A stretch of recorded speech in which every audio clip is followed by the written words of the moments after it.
Pak Joko itu kan sarjana Teknologi kayu, kehutanan. hutan ya.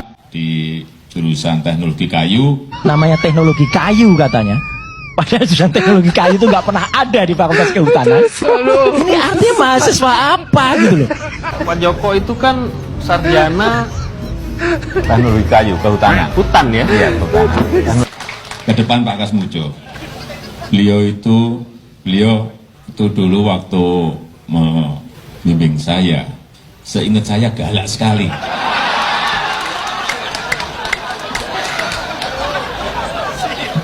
Galak sekali, saya masih ingat galak sekali. Tapi sekarang saya melihat beliau sangat bijak sekali. Sudah berubah.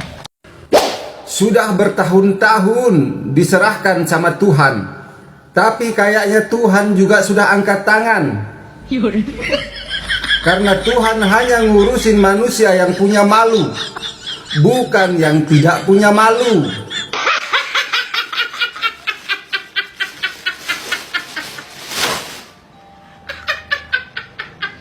Help me please. Hei teman-teman tolong. Saya dibredel. Hei teman-teman tolong, saya dirujak. Coba kan? Saya dirujak soal ijazah. Lah iya, lah apa kaitannya dengan saya? Apa urusannya dengan saya? Lah kok saya yang ditanya-tanya, coba. Lah, ini kan tidak sambung. Ini kan salah alamat. Ya. Ini salah alamat. Ya kan beda RT. Beda alamat. Nah gitu. Alamat palsu. Nah itu salah kamar. Ya kan salah kamar, apalagi salah kamar, salah loket. Iya, mestinya kan ke sana. Semakin gokil, semakin berani apa yang dilakukan oleh netizen ini terhadap Pak Mulyono.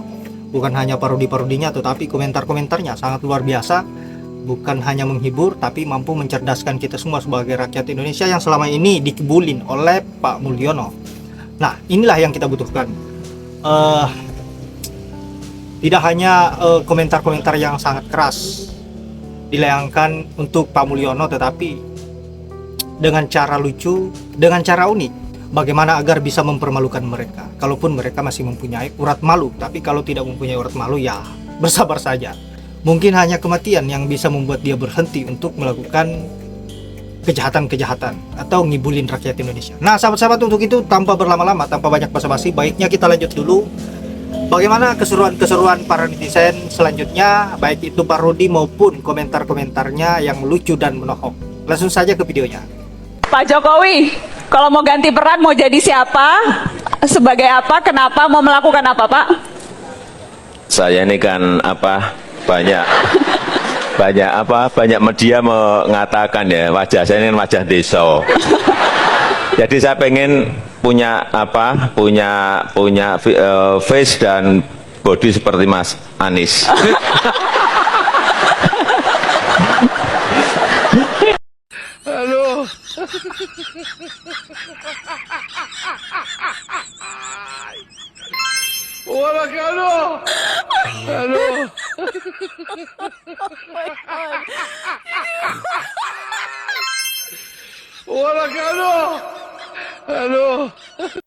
Mulyono sedang stres. Bagaimana caranya membuat kebohongan-kebohongan yang baru lagi mengenai ijazahnya. Benar kata Habib Rizik Syihab, seseorang yang sudah terlanjur berbohong pasti akan berbohong dan berbohong lagi untuk menutupi kebohongannya. Camkan itu, wahai Mulyono. Bayar zakat dikorupsi, bayar pajak dikorupsi, daftar haji dikorupsi, beli pertamax dioplos, nyicil rumah digusur, pekerja keras di PHK, mati pajak kendaraan dirampas, uang cash banyak yang palsu, emas juga banyak yang palsu, uang di bank tiba-tiba hilang. Bersuara lantang rakyatnya dibungkam, hasil alam melimpah tapi rakyatnya tetap miskin. Ekonomi sulit, lapangan kerja menghilang, pajak dinaikkan, UMR tetap masih rendah. Rakyat dibutuhkan, suaranya tidak pernah didengar, investor menghilang, kasus korupsi terus berkembang. Saya mengutip pernyataan Jokowi waktu Jokowi masih jadi presiden. Buat apa ijazah? Buat apa adu ijazah?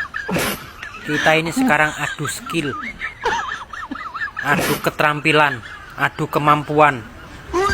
Lah bapak sendiri ijazahnya dari mana? Gelar insinyur itu dari mana? Oh, jadi bapak ini ngajarin rakyat nggak usah sekolah. Nanti waktu kamu mau jadi presiden atau mau jadi pejabat, tinggal beli gitu di UGM. Kalau bapak itu nggak ngaku-ngaku lulusan UGM dan bergelar insinyur, Pak, bapak udah enak nyenyak tidurnya, Pak. Sekarang bapak ini nggak bisa tidur karena berusaha dan terus berpikir untuk menutupi kebohongan ini. Sampai kapan?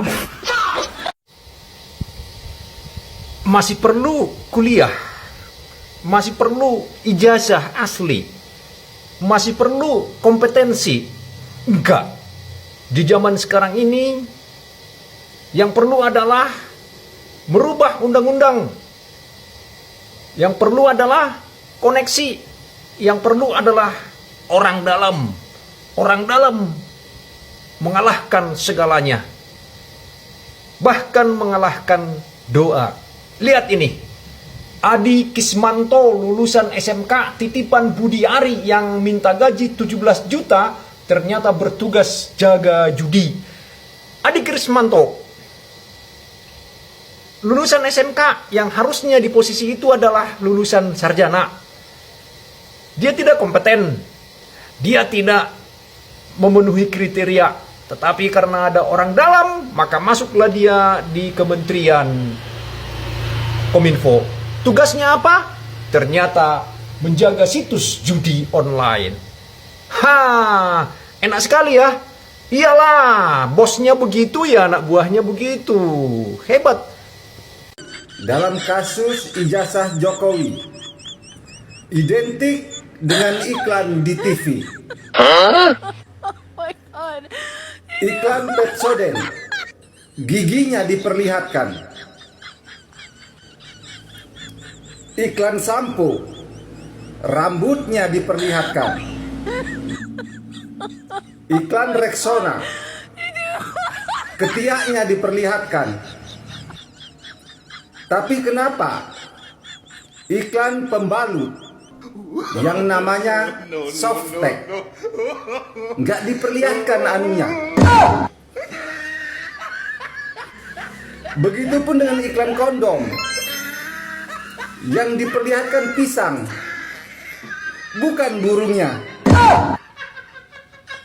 Apa bedanya dengan kasus ijazah Jokowi yang diduga palsu?